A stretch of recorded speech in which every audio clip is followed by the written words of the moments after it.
Sound of consonant s. S అనే హల్లు యొక్క రెండవ శబ్దం. పిల్లలు, ఇప్పటి వరకు మనం ఎస్ అనే హల్లు యొక్క మొదటి శబ్దాన్ని నేర్చుకున్నాం. అదేమిటంటే సా. సిక్లోని సా. ఈ వీడియోతో ఎస్ అనే హల్లు యొక్క రెండవ శబ్దం ఏంటో నేర్చుకుందాం. పిల్లలు, ఎస్ యొక్క రెండవ శబ్దం ఏంటంటే స. జాగ్రత్తగా వినండి. ఎస్ యొక్క మొదటి సౌండ్ సా, రెండవ సౌండ్ స. సీస్ అనే పదంలోని స. ఎస్ అనే హల్లుతో వచ్చే రెండవ శబ్దం స తో ఏర్పడే కొన్ని పదాలను నేర్చుకుందాం. ఎగ్స్, ఈజిజిఎస్. దీనిని మనం ఎగ్స్ అని పలకాలి. ఎగ్స్ అంటే అర్థం గుడ్లు. అదేవిధంగా పిఈఏఎస్. దీనిని పీస్ అని పలకాలి. పీస్ అంటే అర్థం బఠానీలు.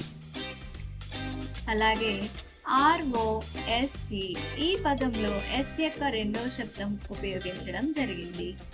ఎస్ యొక్క రెండవ శబ్దం ఏంటో తెలుసుగా, స. ఇప్పుడు ఆర్ఓఎస్సి ని మనం రోజ్ అని పలకాలి. రోజ్ అంటే గులాబీ పువ్వు లేదా రోజా పువ్వు అని అర్థం. అదేవిధంగా ఎన్ఓఎస్సి. దీనిని మనం నోస్ అని పలకాలి. నోస్ అంటే ముక్కు అని అర్థం. అదేవిధంగా యుఎస్సి. దీనిని యూస్ అని పలకాలి. యుఎస్ఈడి. దీనిని యూజ్ అని పలకాలి.